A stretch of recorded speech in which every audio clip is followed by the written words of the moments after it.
नया सवेरा के प्रायोजक हैं LIC, हर पल आपके साथ।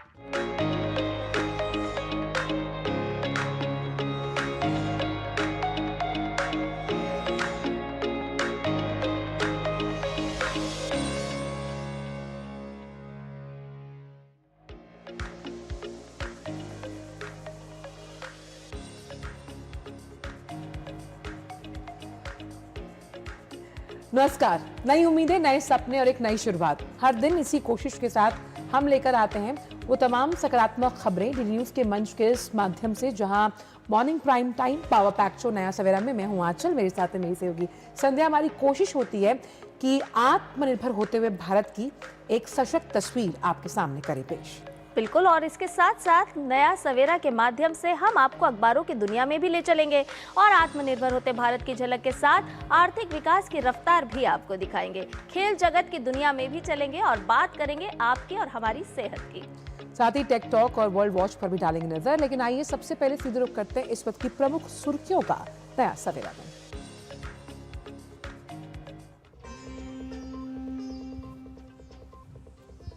एनर्जी से लेकर एप्लीकेशन तक भारत के सिस्टमैटिक काम की दुनिया में धमक। आर्टिफिशियल इंटेलिजेंस से जुड़ी इंडस्ट्री का भी दावोस में विश्व आर्थिक मंच पर बजा डंका।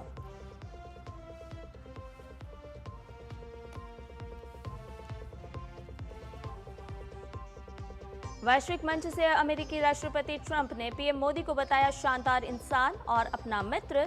कहा भारत के साथ होगी अच्छी ट्रेड डील।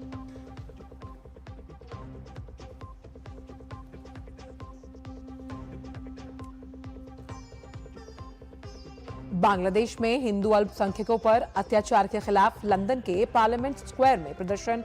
सरकार से निर्दोष लोगों की रक्षा के लिए जरूरी कदम उठाने का आह्वान।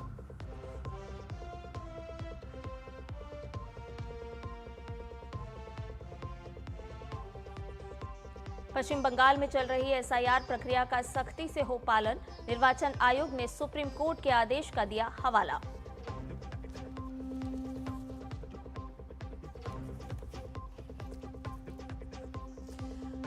और क्रिकेट की बात करें तो भारत ने न्यूजीलैंड को पहले T20 में 48 रन से हराया। 5 मैचों की सीरीज में भारत ने ली 1-0 की बढ़त।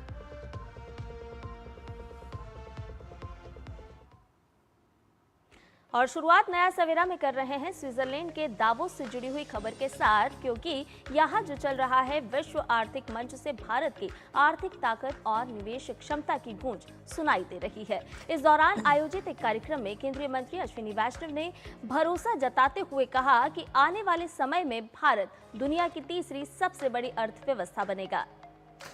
उन्होंने कहा कि अगले 5 वर्षों में भारत की अर्थव्यवस्था 6 से 8% की दर से आगे बढ़ेगी। अश्विनी वैष्णव ने कहा कि हाल ही में देश के एक बड़े रक्षा परिदृश्य में स्वदेशी सॉवरेन आर्टिफिशियल इंटेलिजेंस मॉडल का इस्तेमाल किया गया, जिसके नतीजे बेहद प्रभावशाली रहे। उन्होंने जोर देकर कहा कि भारत को छोटे समाधान आधारित और सेक्टोरल विशेष AI मॉडल विकसित करने चाहिए ताकि अर्थव्यवस्था में और उत्पादकता बढ़े, तकनीकी आत्मनिर्भरता को और मजबूती मिले।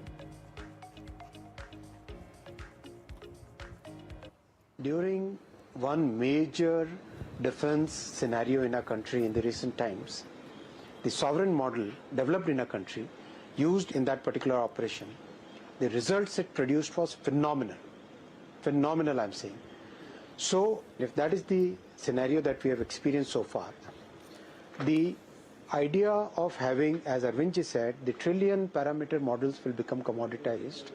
What is important is have those bouquet of smaller models which are very focused, very solution specific, sector specific, and start using them so that the productivity gains start coming in the economy. And that's what our focus is. और वही भारत की ओर से AI पर और भी क्या क्या कहा गया है वो भी आपको बताते हैं। दरअसल भारत की ओर से वर्ल्ड इकोनॉमिक फोरम में भारत की धमक साफ तौर पर देखने को मिली है। दुनिया में भारत का AI मॉडल छा रहा है और इतना ही नहीं, भारत में AI का फायदा कम लागत में ज्यादा मिल रहा है।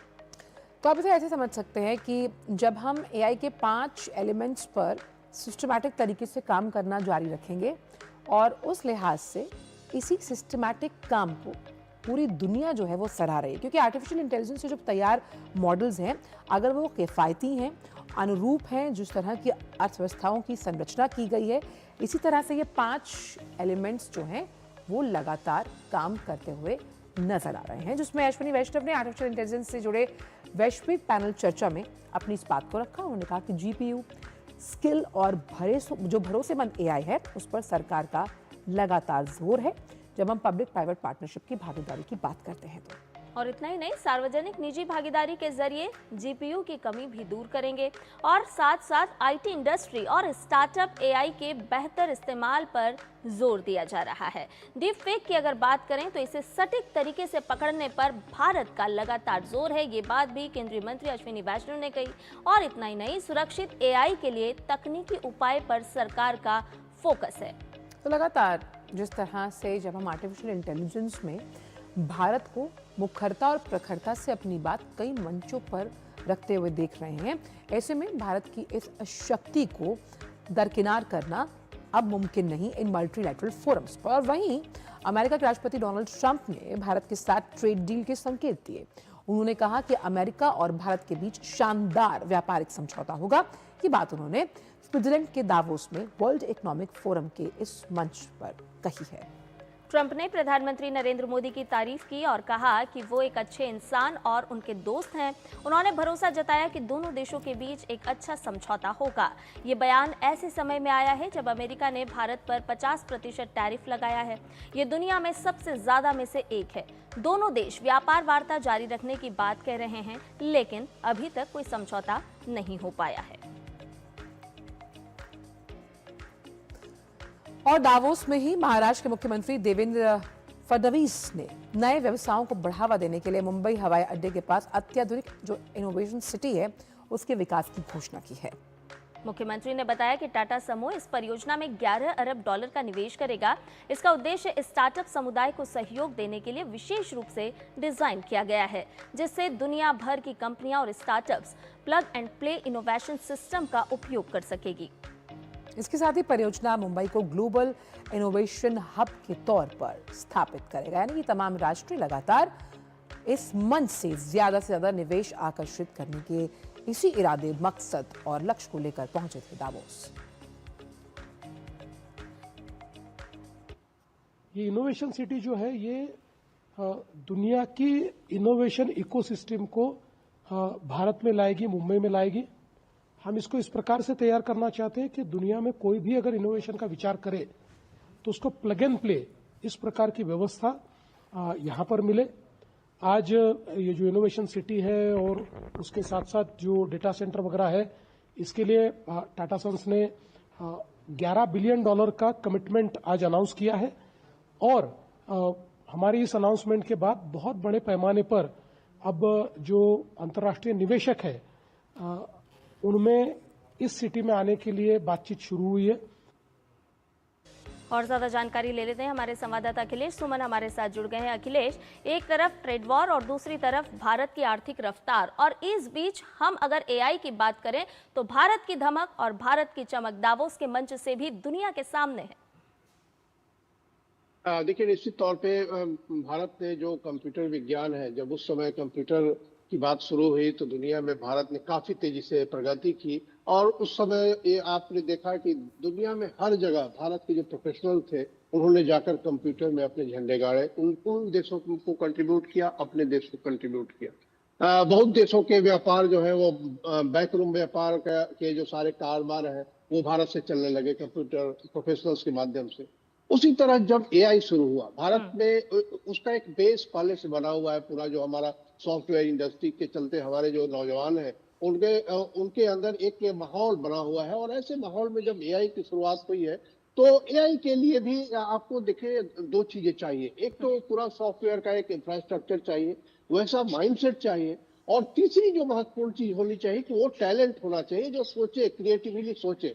तो देखिए हमारे यहाँ जो पढ़ाई लिखाई का अवसर है, वो छात्र जो है, हमारे नौजवान जो है, वो काफी शिद्दत से अपने काम में, पढ़ाई के काम में लगे रहते हैं। उसका एआई में बहुत उपयोग होता है। यह नहीं समझना चाहिए कि सारा एआई का सारा काम जो है कंप्यूटर कर देता है, बल्कि उसके बैकरूम में आपको मानव दिमाग की जरूरत होती है, मानव ज्ञान की भी जरूरत होती है, जो उसमें फीड करेगी और उसके बाद एआई उसके एल्गोरिथम बना के और उसके बाद तुरंत जवाब देता है। तो एक जो वो पूरा एल्गोरिथम बनाया जाता है उसमें मानव की बड़ी भूमिका होती है, और इस तरह का टैलेंट हमारे यहाँ बड़े पैमाने पर मौजूद है।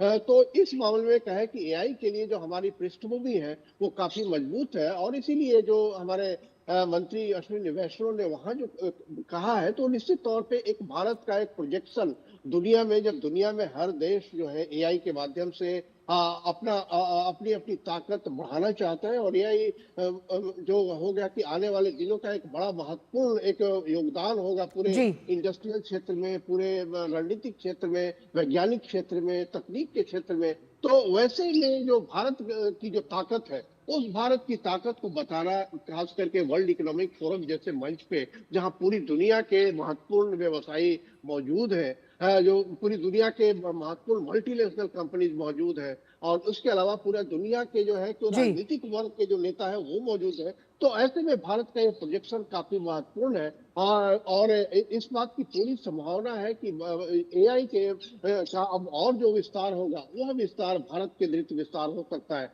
क्योंकि भारत के जो युवा है, भारत के युवाओं ने पहले भी झंडे गाड़े हैं सॉफ्टवेयर इंडस्ट्री में, और एआई में भी वो झंडे गाड़ेंगे, इस बात में कोई शक किसी को नहीं होगा। अखिलेश, लेकिन एक बात जो प्रधानमंत्री हमेशा कहते आए हैं, अगर हम आर्टिफिशियल इंटेलिजेंस का जिक्र कर रहे हैं कि उसे स्मार्ट, रिस्पॉन्सिबल और अकाउंटेबल बनाना है, ताकि जब हम उन सभी सॉल्यूशंस की बात कर रहे हैं जो ग्लोबल वर्ल्ड ऑर्डर में एक नया आयाम लिखे, उसमें आर्टिफिशियल इंटेलिजेंस की अहम भूमिका है। B2B, पब्लिक प्राइवेट पार्टनरशिप के जरिए कैसे ये मंच इसमें कारगर साबित होगा? देखिए, प्रधानमंत्री नरेंद्र मोदी ने इसके अलावा एक और महत्वपूर्ण जो बात कही, वो कही कि आज का जो टैलेंट है और आज की जो क्षमता है, वो क्षमता को एसेट बनाना चाहिए। उस क्षमता को आप नेग्लेक्ट करके अगर आगे बढ़ेंगे तो एआई में आगे नहीं बढ़ सकते। तो इस लिहाज से मैं बता रहा था कि वो जो क्षमता भारत के पास मौजूद है, वो क्षमता का उपयोग करके वो हमारा एसेट होता है। हमारी जो आज की जो पूरी जो पीढ़ी है जो काम कर रही है उस इंडस्ट्री में, सॉफ्टवेयर के इंडस्ट्री में, कंप्यूटर के इंडस्ट्री में, वो उसके अंदर एक रिस्पॉन्सिबिलिटी काम करना, और ये काम न सिर्फ प्रोफेशनल्स का है बल्कि ये काम सरकारों का भी है, और ये काम जो बिजनेस से जुड़े हुए लोग हैं उनका भी है। क्योंकि देखिए, एआई या सारी तकनीक जो है वो दो तरफा होती है। उसका अगर उपयोग करेंगे तो मानव के उपयोग में काम आएगी, मानव के विकास में काम आएगी। अगर दुरुपयोग करेंगे तो वो मानव के संहार में काम आएगी, मानव के लिए बुरी स्थिति में लाने के काम आएगी। तो ये जो दोधारी तलवार होती है तकनीक की, और खास करके एआई जैसी तकनीक जो जिसमें कि डीप फेक भी महत्वपूर्ण होता है, कि अगर एआई में अगर डीप फेक कोई मिक्स करता है तो निश्चित तौर पे एक डिजास्टर सिचुएशन हो सकता है कि अब अगर आप जल्दी में कोई रिजल्ट चाहते हैं और पता चला कि वो सारे रिजल्ट अगर गलत हो, तो निश्चित तौर पे एक कह सकते हैं कि पूरे देश के अंदर एक उसके भूचाल उत्पन्न हो सकता है। तो इसीलिए प्रधानमंत्री कहते हैं कि एक रिस्पॉन्सिबल होना चाहिए। उसके अलावा वो रिस्पॉन्सिबिलिटी के अलावा एक डिसेंट्रलाइज होना चाहिए, और वो इंक्लूसिव होना चाहिए। मतलब जो बड़े देश हैं, छोटे देश हैं, उन सारे देशों के पास एआई की पहुंच होनी चाहिए, क्योंकि जब AI will be the word of the day, तो ऐसे में एआई का एक डिसेंट्रलाइज, रिस्पॉन्सिबल, और उसके अलावा जो छोटे और इंक्लूसिव जो हो, इंक्लूसिव होना जरूरी है, ताकि दुनिया में विकास जो हो वो विकास ग्लोबल साउथ को साथ में लेकर हो, विकास में समानता बने, विकास में असमानता और न बढ़े। बिल्कुल, और इसी इंक्लूसिव अप्रोच के साथ भारत अपनी बात बहुत पुरजोर तरीके से इस मंच पर रख रहा है, और उसे आप हल्के में नहीं ले सकते। बहुत बहुत शुक्रिया अखिलेश, इन तमाम जानकारियों को हमसे साझा करने के लिए। और अब आइए बात करते हैं पड़ोसी मुल्क बांग्लादेश की, जहां राजनीतिक हलचल तेज होने लगी। दरअसल 12 फरवरी को होने वाले आम चुनाव के लिए राजनीतिक दल आज से चुनावी अभियान की शुरुआत कर रहे हैं। कल चुनाव चिन्ह अलॉट होने के बाद से 13वें राष्ट्रीय चुनावों के लिए चुनाव प्रचार अब आज से औपचारिक रूप से शुरू हो रहा है। आने वाले दिनों की अगर बात करें तो यहाँ पर सड़कों, गांव और कस्बों में नारे सुनाई देंगे, रैलियों की गूंज होगी। उम्मीदवारों के पास चुनाव प्रचार के लिए 10 फरवरी को सुबह 7:30 बजे तक का समय है, जिसमें तमाम राजनीतिक दल और उम्मीदवार अपनी पूरी ताकत झोंकेंगे। वहीं चुनाव आयोग ने लगभग 12 करोड़ से ज्यादा जो वोटर्स हैं उनके लिए 42,000 से ज़्यादा पोलिंग सेंटर्स और करीबन 2 लाख से ज़्यादा जो बूथ हैं उनकी तैयारी पूरी की। चुनाव आयोग के अनुसार इस बार 1,967 उम्मीदवार चुनाव लड़ रहे हैं। वोटिंग सुबह 7:30 बजे से शाम 4:30 बजे होगी। और वहीं जो अगर मुख्य मुकाबला हम देखें तो वो दो दलों के बीच है, जहां बीएनपी ने 285 सीटों पर अपने उम्मीदवार उतारे सहयोगी दलों के साथ, और सीट बंटवारे को लेकर 243 निर्वाचन क्षेत्रों में चुनाव लड़ेगी जमाते इस्लामी। अब 9 अन्य पार्टियों के साथ जो जमात का गठबंधन है वो आगामी 12 फरवरी को होने वाले राष्ट्रीय चुनाव में आवामी लीग भाग नहीं ले पाएगी, क्योंकि सरकार ने पार्टी की गतिविधियों पर रोक लगा रखी है। उसका पंजीकरण रद्द किया जा चुका है। और अमेरिकी सांसद प्रतिनिधि ग्रेगरी डब्ल्यू मैक्सवेल हुइंगजेंका, Sydney Kamlager Dove, Julie Johnson और टॉम स्यूजी ने चिंता व्यक्त की थी कि किसी पूरी राजनीतिक पार्टी पर प्रतिबंध लगाने से मतदाताओं के अधिकार प्रभावित हो सकते हैं। और इतना ही नहीं, अंतर्राष्ट्रीय चिंताओं के बावजूद अंतरिम सरकार का कहना है कि आवामी लीग की गतिविधियों पर प्रतिबंध और निर्वाचन आयोग द्वारा उसके पंजीकरण को रद्द किए जाने के कारण पार्टी आगामी चुनाव से बाहर रहेगी। तो साफ तौर पर जो एक राजनीतिक अस्थिरता बहुत लंबे अरसे से बांग्लादेश की राजनीति में है, उम्मीद की जा रही है कि इन चुनावों से तस्वीर साफ होगी, क्योंकि हम देख पा रहे हैं कि आर्थिक अवसंरचना की अगर बात की जाए और कई ऐसी चुनौतियां हैं जो यूनिस सरकार वहां झेल रही है, और अब इसी राजनीतिक उथल पुथल में वहां पर चुनाव होने जा रहे हैं। संध्या, बिल्कुल आंचल, तो अवामी लीग जो है वो चुनाव नहीं लड़ेगी और चुनाव में अवामी लीग भाग नहीं लेगी। तो ऐसे में मुख्य मुकाबला जो है वो हमने आपको बताया कि किन किन के बीच होने वाला है। पार्टी की गतिविधियों पर पूरी तरह से अवामी लीग की गतिविधियों पर रोक लगा दी गई है। अवामी लीग का पंजीकरण रद्द कर दिया गया है, और इतने ही नहीं कि प्रतिबंध को लेकर निंदा भी अब हो रही है। कई अमेरिकी सांसद हैं जिन्होंने चिंता भी व्यक्त की, क्योंकि अगर आप लोकतांत्रिक तरीके से चुनाव कराना चाहते हैं तो किसी एक राष्ट्रीय राजनीतिक दल पर कैसे प्रतिबंध लगाया जा सकता है, और फिर कैसे उम्मीद की जा सकती है कि आप लोकतांत्रिक तरीके से चुनाव संपन्न करवाएंगे। कहीं ना कहीं मतदाताओं के अधिकार को लेकर के यहाँ पर चिंता जरूर सामने आने लगी है। बिल्कुल, और इन सब के बीच हिंदू समेत अल्पसंख्यकों पर लगातार हो रहे हमले भी चिंता का सबब है। बांग्लादेश में अराजक तत्वों पर कार्रवाई न किए जाने से अल्पसंख्यक हिंदू समुदाय और अन्य अल्पसंख्यक समुदायों पर लगातार हमले हो रहे हैं। बांग्लादेश की यूनिट सरकार वहां के अल्पसंख्यकों की सुरक्षा के मामले में नाकाम साबित हुई। पिछले 25 दिनों में हिंदू युवकों और कारोबारियों पर लगातार हमलों का जो सिलसिला है वो तेज होता जा रहा है। और इन तमाम घटनाओं से हिंदू समुदाय में गहरा डर और असुरक्षा का माहौल भी देखने को मिल रहा है। तो चुनाव से पहले अगर देखें तो सांप्रदायिक हिंसा में बढ़ोतरी नजर आई। जहां जब हम फैनेटिज्म की बात करते हैं, चाहे वो किसी भी धर्म का हो, इस्लामिक कट्टरता का उभार हुआ। खास तौर पर हादी की हत्या के बाद हालात पूरी तरह बिगड़ गए। हिंदू समेत जो तमाम अल्पसंख्यक हैं उन पर हमले बढ़े, और भारत में हर तरफ चौतरफा अगर देखें तो इन हमलों की कड़ी आलोचना की गई। 25 दिनों की अगर हम बात कर रहे हैं तो यहाँ पर कई हिंदुओं की हत्या के मामले सामने आए। 18 दिसंबर पर अगर नजर डालें तो दीपू चंद्र दास की यहाँ पर हत्या हुई। कट्टरपंथियों की भीड़ ने उसे पीट पीट कर मारा और हत्या कर दी। 25 दिसंबर को अमृत मंडल की भी बांग्लादेश में हत्या हुई, जो साफ तौर पर दर्शाता है कि किस तरह से अल्पसंख्यक हिंदुओं पर बर्बरता का माहौल बांग्लादेश में देखने को मिल रहा है। और इसीलिए बांग्लादेश में हिंदुओं समेत अल्पसंख्यकों पर हो रहे अत्याचारों के विरोध में ब्रिटिश हिंदू और बांग्लादेशी प्रवासी समूह बुधवार को लंदन के पार्लियामेंट स्क्वायर में इकट्ठा हुए। ब्रिटिश सरकार से मोहम्मद यूनिस के नेतृत्व वाली अंतरिम सरकार द्वारा निर्दोष लोगों की रक्षा के लिए आवश्यक कदम सुनिश्चित करने का आह्वान किया गया। इस दौरान बारिश भी हुई, लेकिन इसके बावजूद इसके छोटे बच्चों समेत परिवार यहाँ पर इकट्ठा हुए और उन्होंने बांग्लादेश में हिंदुओं को बचाओ लिखे हुए पोस्टर लहराए, और इसके साथ साथ हिंदुओं की हत्या बंद करो इस तरह के नारे भी यहाँ पर गूंजे। हिंदू काउंसिल यूके ने एक बयान में कहा कि बांग्लादेश में यूनुस सरकार के सत्ता में आने के बाद से हिंदुओं को इस निंदा के झूठे आरोप में लगभग रोजाना मारा जा रहा है। और इस वक्त हमारे साथ हमारे संवाददाता नवल सिंह परमार जुड़ गए हैं फोन लाइन पर सीधे ढाका से। नवल, समझना चाहेंगे जिस तरह की राजनीतिक अस्थिरता का सामना बांग्लादेश कर रहा है, जिसमें हमने देखा कि यूनिस सरकार का बहुत बड़ा फेलियर हर बार नजर आता है। ऐसे में अब वहां पर चुनाव है, कैसी राजनीतिक उथल पुथल आप देख पा रहे हैं वहां?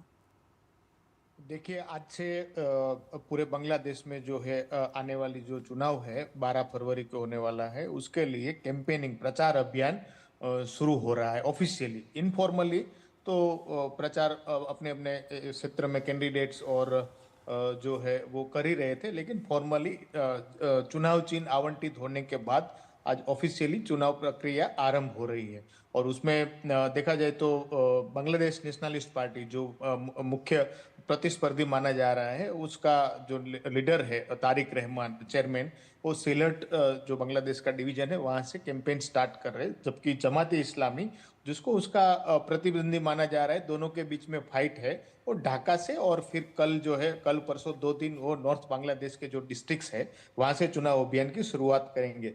लेकिन यहाँ पे मैं एक बात बताना चाहूंगा कि ऐसा माना जा रहा है कि कंटेस्ट जो है बीएनपी और जमात के बीच में, हालांकि एक थर्ड कंटेंडर है जातीय पार्टी जो पहले अवामी लीग का समर्थक और उनका अलायंस पार्टनर रहा है जब शेख हसीना की गवर्नमेंट थी।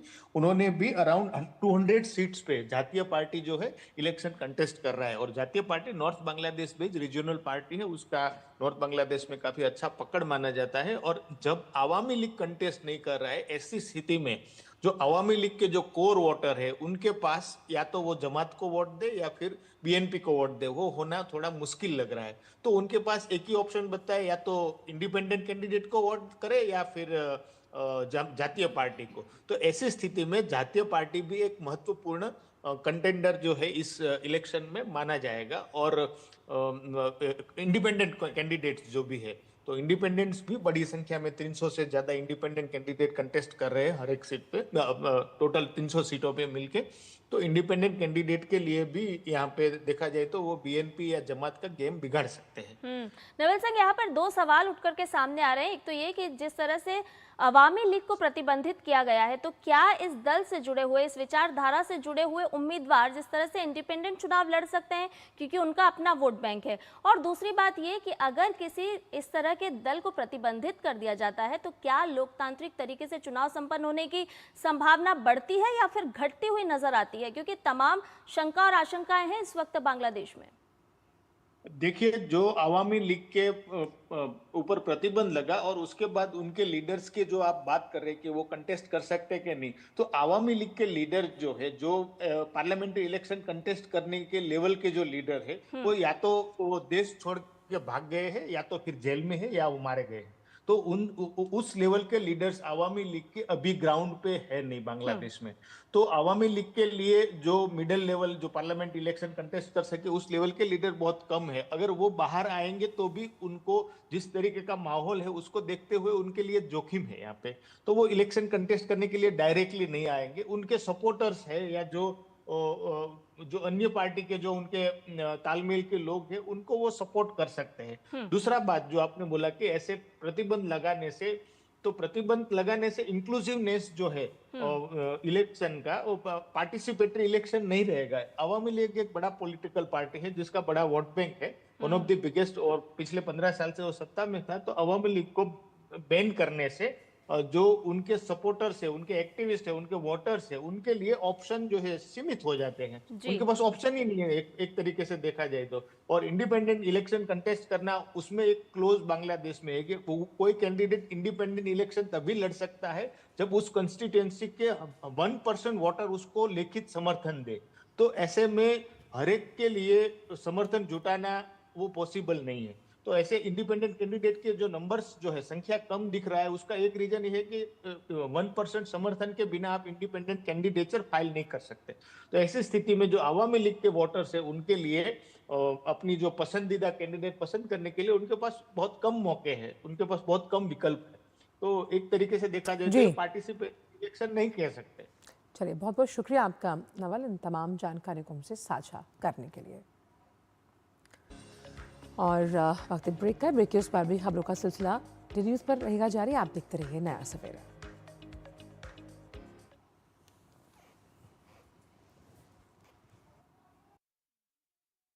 एमडीएच का हमेशा किचन किंग किचन में हो तो हम सब कुछ बना सकते हैं। बैंगन का भरता, आलू गोभी, भिंडी मसाला, मिक्स वेजिटेबल, मटर पनीर और भी बहुत कुछ। ये तो मैजिक है। बहुत बढ़िया। Like magic.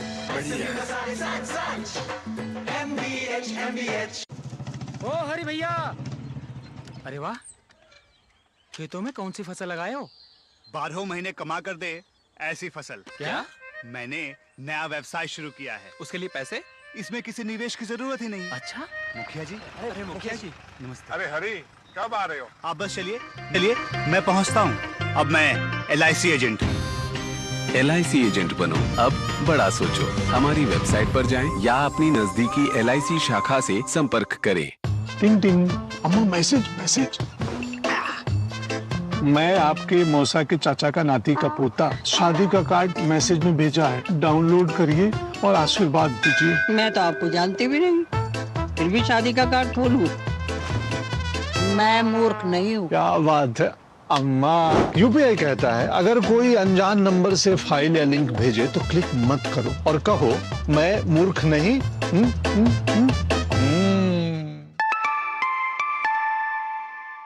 जाइए आप भी किसी का टेस्ट लीजिए। विभाग अनेक, कंप्लेंट बॉक्स 1। किसी भी सरकारी दफ्तर, विभाग या बैंक से जुड़ी शिकायत के लिए pgportal.gov.in पर जाएं, रजिस्टर करें, संबंधित विभाग चुनें, शिकायत दर्ज करें और ट्रैकिंग ID नोट करें। SMS या ईमेल पर एक्नॉलेजमेंट पाएं और शिकायत का जवाब सीधे मंत्रालय से प्राप्त करें। अब तक 1 करोड़ 12 लाख से अधिक भारतीयों ने भरोसा जताया। CP ग्राम्स, आपकी हर शिकायत का हल। अभी शिकायत दर्ज करें pgportal.gov.in।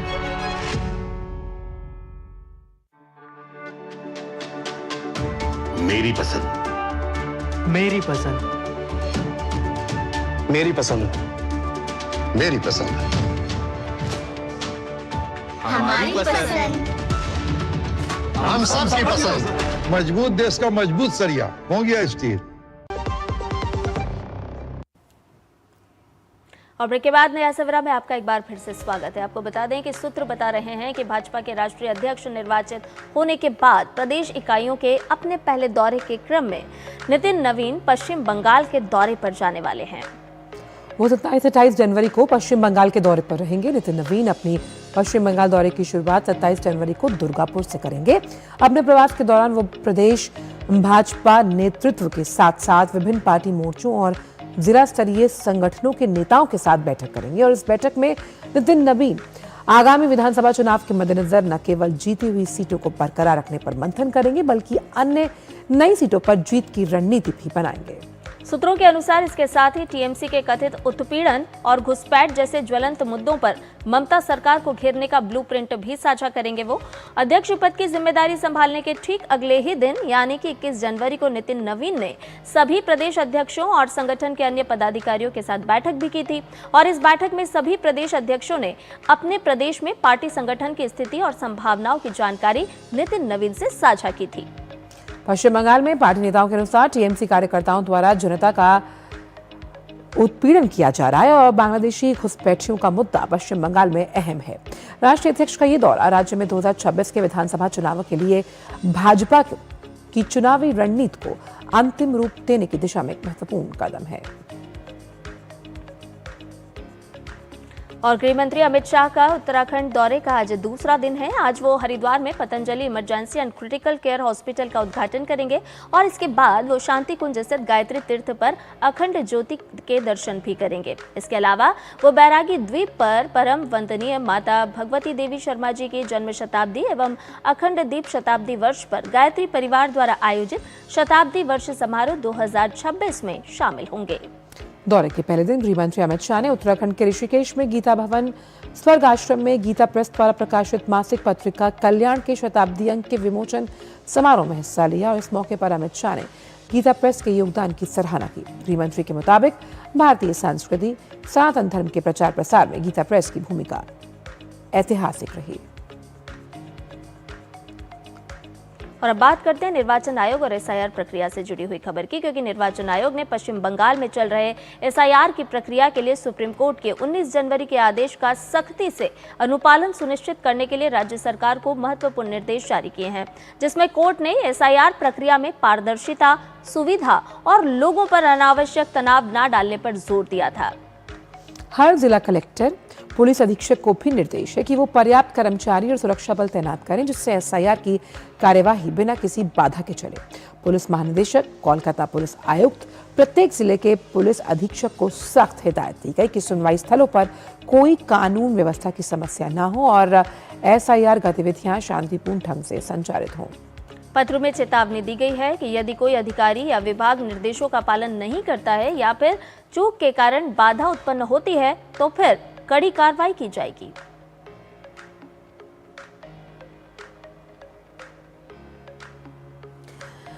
प्रधानमंत्री नरेंद्र मोदी ने सत्ता में आने के बाद लंबित परियोजनाओं के काम में तेजी लाने और उन्हें जल्द से जल्द पूरा करने के लिए प्रगति नाम की एक पहल की शुरुआत की।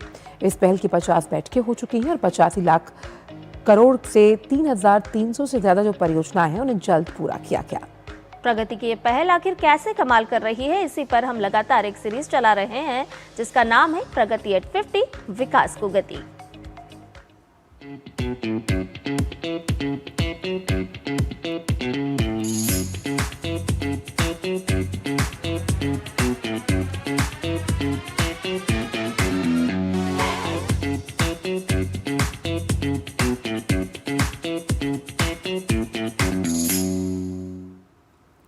बात महाराष्ट्र की, जहां वर्षों से अटकी बेम्बेला सिंचाई परियोजना पूरी होकर शुरू हो चुकी।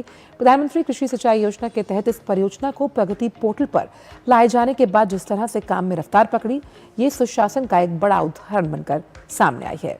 यवतमाल जिले की इस महत्वाकांक्षी परियोजना से अब 4 तहसीलों के किसानों को सुनिश्चित सिंचाई का लाभ मिलेगा। देखते हैं ये खास रिपोर्ट।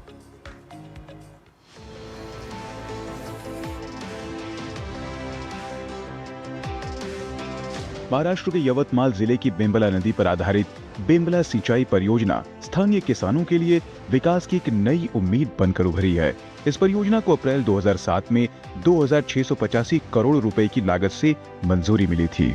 इसका उद्देश्य यवतमाल जिले की बाबुलगांव, कालम, रालेगांव और मारेगांव तहसीलों को सुनिश्चित सिंचाई सुविधा देना था, लेकिन परियोजना के क्रियान्वयन के दौरान कई गंभीर अड़चनें सामने आईं। भूमि अधिग्रहण, अधूरी नहर लाइनिंग और देहड़ी लिफ्ट सिंचाई योजना से जुड़े मुद्दों के कारण परियोजना लंबे समय तक अटकी रही। परियोजना की अहमियत को देखते हुए इसकी पीएम मोदी के नेतृत्व में प्रगति पोर्टल के तहत समीक्षा की गई। अक्टूबर 2023 में प्रधानमंत्री द्वारा प्रगति पोर्टल पर समीक्षा के बाद केंद्र और राज्य सरकार ने समन्वय के साथ काम तेज किया। अतिरिक्त संसाधन जुटाए गए और नहर लाइनिंग समेत अन्य लंबित कार्य जल्द पूरे किए गए। अक्टूबर 2023 में बेमड़ा प्रोजेक्ट का समावेशन प्रगति पोर्टल में होने के वजह से बेमड़ा प्रोजेक्ट का काम जो फास्ट ट्रैक के ऊपर आ गया।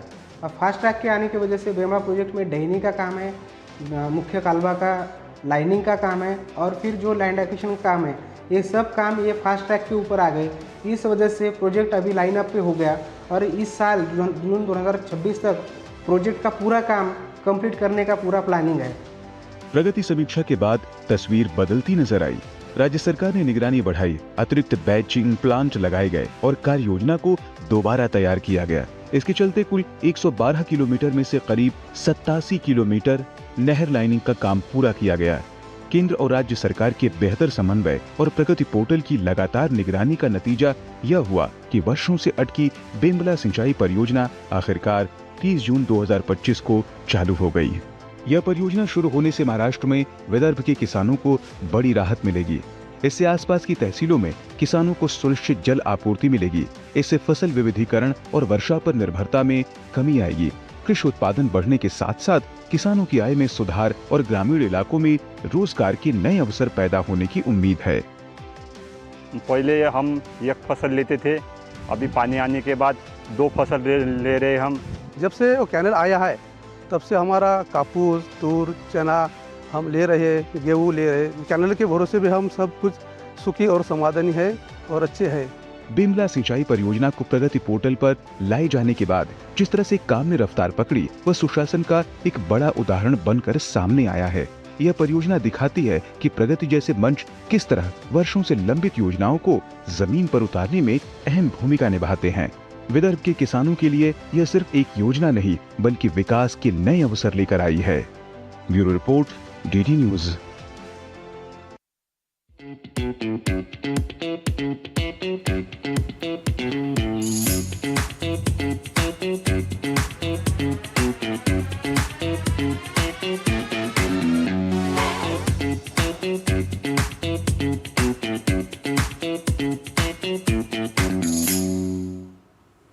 और प्रगति की गति दिखाने के बाद आइए बात करते हैं इंस्पायरिंग इनोवेटर्स के बारे में। और आज आपको मिलवा रहे हैं कचरा प्रबंधन के लिए काम कर रही संस्था वी वॉइस। इन्होंने 20 से ज्यादा शहरों में कचरा प्रबंधन का काम संभाला है और साथ ही आम लोगों के काम को आसान बनाया। देखिए ये खास सेगमेंट।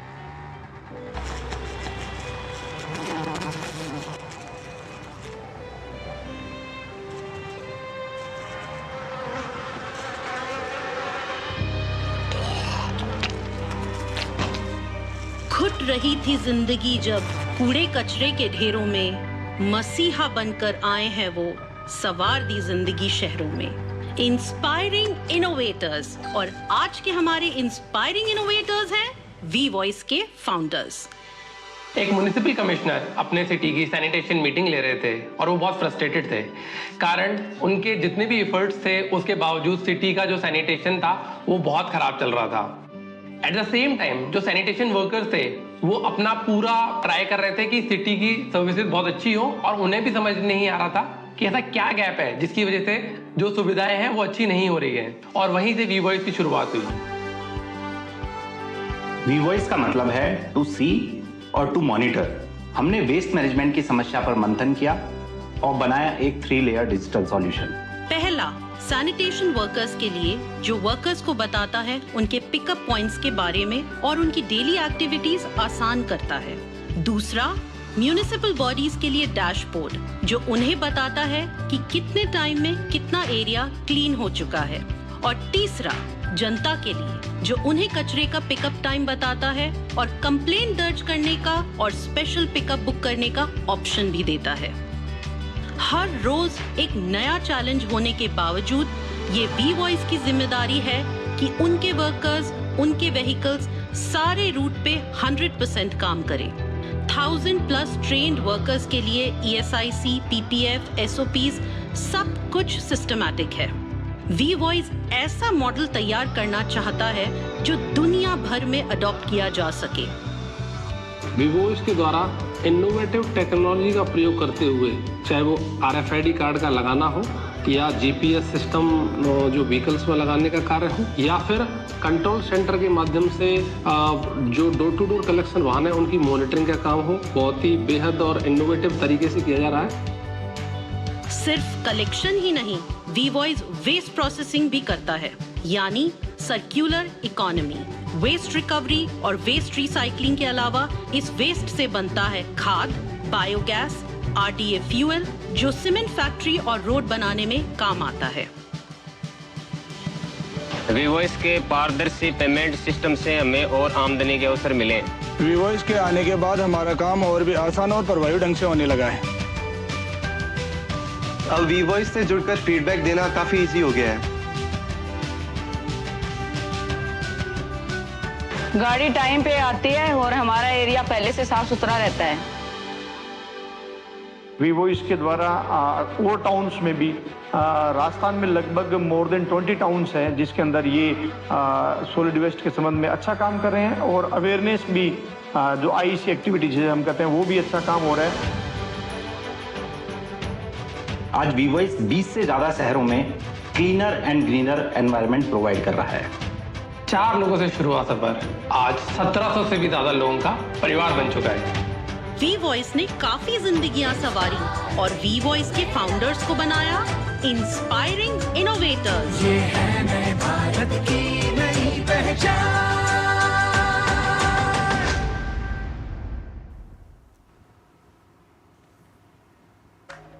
तो ये है नए भारत के नए इनोवेटर्स। इस सेगमेंट के जरिए हम आपको हर रोज दिखाते हैं नए नए इनोवेटर्स के बारे में। और फिलहाल नया सवेरा में एक छोटे से ब्रेक के लिए रुक रहे हैं, लेकिन ब्रेक के बाद जब लौटेंगे तो आपको लिए चलेंगे अखबारों की दुनिया में।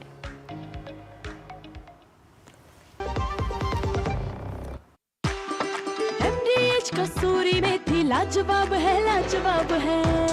स्वाद और सुगंध इसकी लाजवाब है, लाजवाब है। अगर MDH कसूरी मेथी नहीं डाला तो खाली हाथ मलते रह जाओगे। एक एक पत्ता हाथ से चुना, स्वाद और सुगंध जगाए कई गुना। MDH। सुनो, एक अच्छी इंश्योरेंस पॉलिसी AI से पूछते हैं। एक ऐसी पॉलिसी जिसमें प्रीमियम पेमेंट हो लिमिटेड पर इनकम आती रहे लाइफ टाइम। LIC का जीवन उत्सव। एक ऐसी पॉलिसी जो दे होल लाइफ इंश्योरेंस कवर भी। LIC का जीवन उत्सव। वाह, चलो तो LIC की जीवन उत्सव पॉलिसी ही लेते हैं। मैं भी तुमसे यही कह रही थी, LIC का जीवन उत्सव। लाइफ टाइम सेलिब्रेशन मनाइए LIC के जीवन उत्सव के साथ, फ्यूचर सेट है।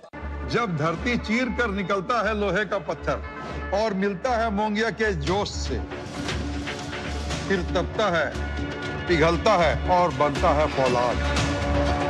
अब होता है सरिया सारी खूबियों के साथ। मोंगिया स्टील, मजबूत देश का मजबूत सरिया। ओह लवली, वेल डन। अब होगा बड़ा स्टूडियो, नया कैमरा, नई लाइट्स। लगे हाथ नई कार भी ले लो उसी लोन से। नो, लोन लिए गए काम में ही लगाओ, समय से EMI चुकाओ, क्रेडिट स्कोर बढ़ाओ और अगला लोन आसानी से पाओ। कार नहीं तो मेरी फोटो तो ले लो। आप कौन? RBI कहता है वित्तीय समझदारी समृद्ध नारी। टिंग टिंग, अम्मा मैसेज।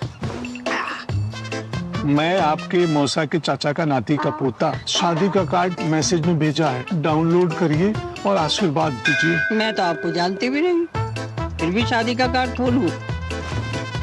मैं मूर्ख नहीं हूँ। क्या बात है अम्मा। UPI कहता है अगर कोई अनजान नंबर से फाइल या लिंक भेजे तो क्लिक मत करो और कहो मैं मूर्ख नहीं।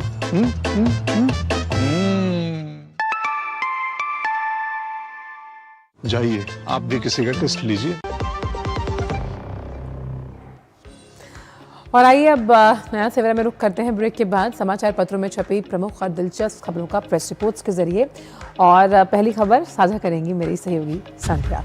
तो पहली खबर आपको दिखा रहे हैं गणतंत्र दिवस के मौके पर सुरक्षा से जुड़ी हुई खबर, क्योंकि किस तरह से दिल्ली में चाक चौबंद व्यवस्था रहने वाली है ये खबर दिखा रही है। लेकिन इसके साथ साथ स्मार्ट चाक चौबंद व्यवस्था भी रहेगी। जी हाँ, गणतंत्र दिवस पर पहली बार AI स्मार्ट चश्मों से निगरानी की जाएगी। AI तकनीक वाले जो चश्मे हैं इसमें पुलिस के आपराधिक डेटाबेस से जुड़ा फेशियल रिकॉग्निशन सिस्टम होगा और इन चश्मों की मदद से मौके पर ही संदिग्ध या फिर वांछित अपराधियों की पहचान हो सकेगी और ये इसे स्कैन भी करेगा। और क्योंकि हम यहाँ पर तकनीक की क्षमता की बात कर रहे हैं रिपब्लिक डे परेड को लेकर, तो बहुत ही खूबसूरत तस्वीर जो संध्या छाट के लाई है वो ये है। आप देख सकते हैं इस चील को, लेकिन इस चील के क्राउन पर यानी यहाँ पर एक ड्रोन लगा है। यानी असल में हम जानते हैं कि चील बहुत ऊपर तक उड़ती है और ऐसे में इस ड्रोन की मदद से रिपब्लिक डे परेड के जरिए अगर हम देखें तो भारतीय सेना ने इस नवाचार और अत्याधुनिक तकनीक का इस्तेमाल कर चील को भी ड्रोन में तब्दील कर दिया ताकि सुरक्षा की जो व्यवस्था है वो चुस्त दुरुस्त और पुख्ता हो पाए उस 26 जनवरी के परेड के लिहाज से। अगली खबर वफादार डॉगी से जुड़ी हुई है। आपको बताएं कि पैदल ये जो डॉगी है ये किस तरह से अमेरिका पहुंचा और सोशल मीडिया का अब ये स्टार बन चुका है। 3000 से ज्यादा किलोमीटर की इसने भारत में भिक्षुओं के साथ पैदल यात्रा तय की और 11.7 लाख रुपए उसके इलाज और सफर के लिए फंड भी जुटाया गया। और इतना ही नहीं, 273,000 से ज्यादा सोशल मीडिया पर इसे लोग चाह रहे हैं और 28 दिनों में न्यूयॉर्क के JFK एयरपोर्ट पर अकेले क्वारंटीन में इसने समय बिताए हैं। तो ये कहानी सिर्फ एक कुत्ते की नहीं है बल्कि अटूट वफादारी और इंसानियत की मिसाल को भी पेश कर रही है। कोलकाता की गलियों में घूमने वाला ये एक बेसहारा कुत्ता जिसे आज दुनिया अलोका के नाम से जान रही है, उसने अपनी पहचान सोशल मीडिया पर बनाई है। और भाई अगली खबर जो हम ले रहे हैं वो हिंदुस्तान से कि कैसे अब खास तौर पर जब हम डिजिटल ठगी की बात करते हैं, अब उसमें फर्जी चालान भी आपने देखा होगा कि अगर आपने किसी ट्रैफिक रूल का वायलेशन किया तो आपका चालान आपके फ़ोन पर आता है। लेकिन सावधान रहिए, अगर आप लिंक को खोल रहे हैं तो ये भी ठगी का एक नया तरीका है और इसी गोरख धंधे की अगर आप इसमें शिकार बनते हैं तो आप 1930 पर तुरंत कॉल करें। 24 घंटे के अंदर सुनवाई होगी और किसी भी इस तरह के जो अनएप्रोप्रिएट लिंक है उस पर क्लिक करने से पहले प्लीज़ ज़रूर सोचिएगा। तो अखबारों की इस दुनिया से जुड़ी तमाम खबरों में फिलहाल इतना ही, लेकिन आइए अब दुनिया भर से जुड़ी कुछ अन्य खबरों को जान लेते हैं हमारे सेगमेंट अराउंड द वर्ल्ड के जरिए।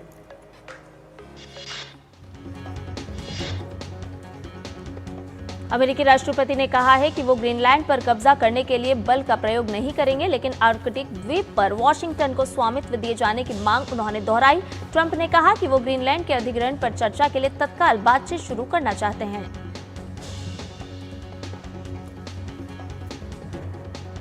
ग्रीस में भारी बारिश का कहर, इसके कारण कुछ लोगों की मौत। एथेंस और देश के अन्य हिस्सों में सड़कें, घर पानी में डूबे।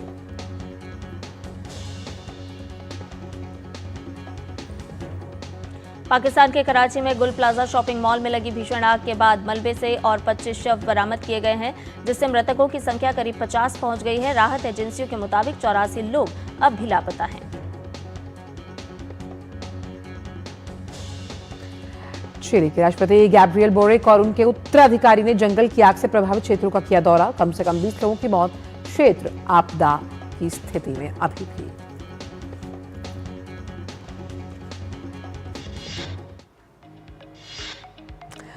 और हमारा खास सेगमेंट मनी मंत्र, और ये आज बहुत खास है क्योंकि जो लोग अपने घर, आशियाने या घरौंदे का सपना देख रहे हैं और होम लोन के बारे में जानकारी चाहते हैं तो ये मनी मंत्र उनके लिए है। अब होम लोन लेना बहुत आसान है क्योंकि रेपो रेट की कम होने की वजह से बैंक की ब्याज दरें कम है। ज्यादातर बैंकों में तुरंत प्री अप्रूवल मिल जाता है और डिजिटल आवेदन, वीडियो KYC की सुविधा भी इसके साथ साथ है। ऑनलाइन डॉक्यूमेंट की सुविधा आपको मिलती है। लोन प्रोसेसिंग तेज हो चुका है और कम समय में स्वीकृति आपको मिलेगी और कम ब्याज दर वाली नई योजनाएं भी इसके माध्यम से आपके लिए उपलब्ध है।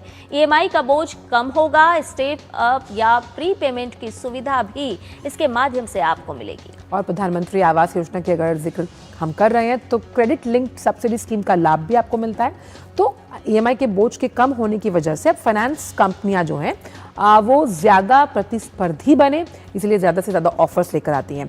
आप प्री पेमेंट की सुविधा के जरिए भी होम लोन की जब तैयारी करते हैं तो इसे ले सकते हैं और इन तमाम सब्सिडी स्कीम्स का भी फायदा उठाया जा सकता है।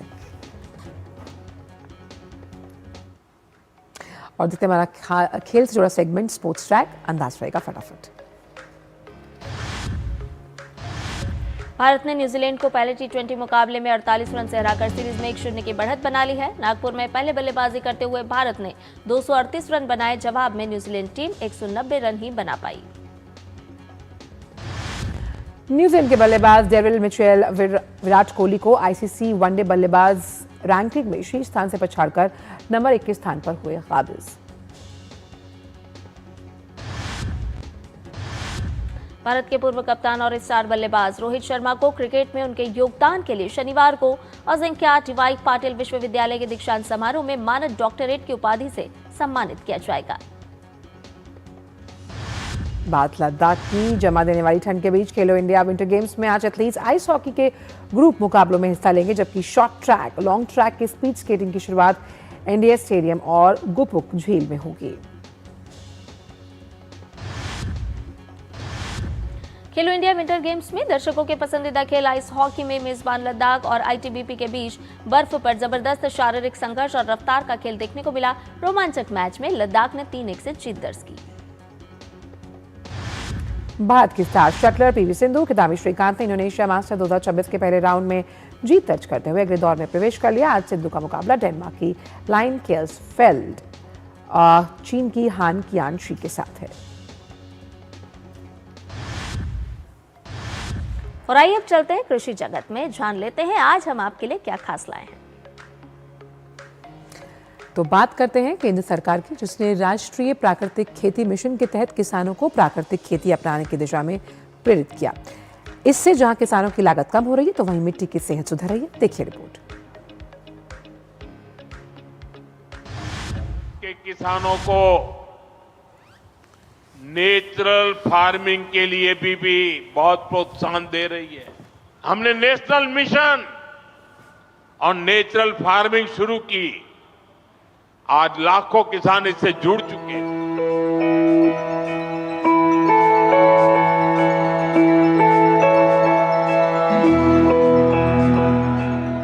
केंद्र सरकार national mission for natural farming यानी राष्ट्रीय प्राकृतिक खेती मिशन के जरिए किसानों को प्राकृतिक खेती से जोड़ने की कोशिश कर रही है।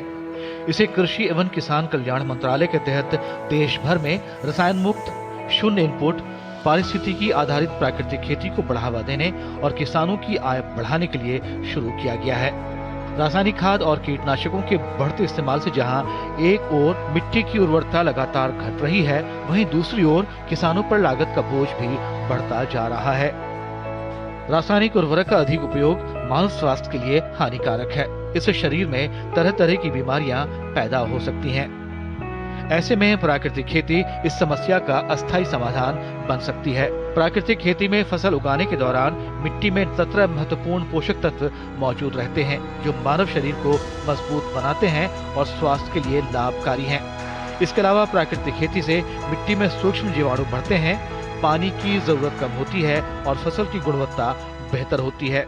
जैविक और प्राकृतिक खेती का एक फ़ायदा ये है कि जो किसान भाई को जो लागत है, उसमें जो लागत लगता है खरीदने में, रासायनिक उर्वरक खरीदने में, वो कम हो जाएगा। दूसरा है कि जो मिट्टी का सेहत है वो केवल उर्वरक और पोषक तत्व के ऊपर ही नहीं है, इसका एक बनावट है, इसका एक संरचना है जिसमें जैविक इसका ध्यान रखते हैं। और जैविक इस्तेमाल करने से जो सूक्ष्म जीव हैं उसका मात्रा मिट्टी में पर्याप्त में परिमाण में होता है और वो हमें जो मिट्टी में जमे हुए पोषक तत्व हैं उसको घोलने का काम करते हैं, फिर वो उपलब्ध कराने का काम कराते हैं। देश के कई हिस्सों में अब किसान प्राकृतिक खेती की ओर बढ़ रहे हैं और इसके सकारात्मक नतीजे भी सामने आने लगे हैं। कुल मिलाकर प्राकृतिक खेती को बढ़ावा देने की ये पहल किसानों की लागत घटाने, मिट्टी की सेहत सुधारने और पर्यावरण को सुरक्षित रखने की दिशा में एक बड़ा कदम और एक नई उम्मीद बनकर सामने आ रही है। शमीम अख्तर, जीजी न्यूज। और अयोध्या में नवनिर्मित राम मंदिर में रामलला की प्राण प्रतिष्ठा की आज दूसरी वर्षगांठ है। राम मंदिर निर्माण, प्राण प्रतिष्ठा और अब ध्वजारोहण के बाद अयोध्या वैश्विक स्तर पर सनातन धर्म के प्रकाश स्तंभ की तरह चमक रही है। अयोध्या का कण कण श्री राम नाम से गुंजायमान। प्रभु श्री राम के अवतरण की धरती अयोध्या में आस्था का उफान। यह सनातन संस्कृति के सांस्कृतिक राष्ट्रवाद के संक्रांति का दिन था। यह प्रभु श्री राम के जन्म स्थान पर बने भव्य दिव्य नव्य मंदिर में श्री राम लला के बाल विग्रह में प्राण प्रतिष्ठा का दिन था। 5 सदी के वैचारिक, सामाजिक, सांस्कृतिक और अंततः वैधानिक लड़ाई के बाद 22 जनवरी 2024 को वह क्षण आया जिसके लिए पीढ़ियों ने संघर्ष किया, अनगिनत लोगों ने अपनी जान गंवाई और अपना जीवन मंदिर निर्माण की नींव में समाहित कर दिया। दिव्य भव्य नव्य मंदिर का मनोरम स्वरूप हर किसी को सम्मोहित करता है। 22 जनवरी 2024 का ये सूरज एक अद्भुत आभा लेकर आया है। 22 जनवरी 2024 ये कैलेंडर पर लिखी एक तारीख नहीं, ये एक नए काल चक्र का उद्गम है। 22 जनवरी 2024 को सरयू की लहरों पर अमिट इतिहास लिखा गया। अयोध्या में बना श्री राम जन्मभूमि मंदिर सनातन चेतना का अमिट हस्ताक्षर है। 22 जनवरी 2024 को जब अभिजीत मुहूर्त में श्री राम लला के बाल विग्रह की प्राण प्रतिष्ठा का अनुष्ठान पूर्ण हुआ और भगवान के बाल स्वरूप की पहली झलक दिखी, तो भक्त वत्सल का बाल विग्रह रूप भाव विह्वल कर देने वाला था। समूचे देश दुनिया में सनातनियों के भाव और उद्गार हर्ष और अश्रु से अतिरेक थे। देश की सामूहिक चेतना के प्रतीक के साक्षात दर्शन कर हर कोई मंत्रमुग्ध था। आज अयोध्या में केवल श्री राम के विग्रह रूप की प्राण प्रतिष्ठा नहीं हुई है, ये श्री राम के रूप में साक्षात भारतीय संस्कृति के प्रति अटूट विश्वास की भी प्राण प्रतिष्ठा है। इसलिए कहते हैं कि भज राम, राम से बड़ा राम का नाम है। और वहीं अब बात कर लेते हैं नया सवेरा में मौसम के मिजाज से जुड़ी हुई।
और नया सवेरा में अब वक्त हो चला है आप सभी से विदा लेने का, लेकिन जाने के पहले हम आपको कुछ खास झलकियों के साथ छोड़े जाएंगे। जी आपको लिए चलते हैं बोलीविया, जहां लापास कार्निवल की कुछ अहम झलकियां हैं। ये जो तस्वीरें हैं आप इनका लुत्फ उठाइए। ये कार्निवल 40 दिनों तक चलने वाला है। मुस्कुराते रहिए, सशक्त रहिए और दिखते रहिए नया सवेरा। हमें दीजिए अनुमति। नमस्कार।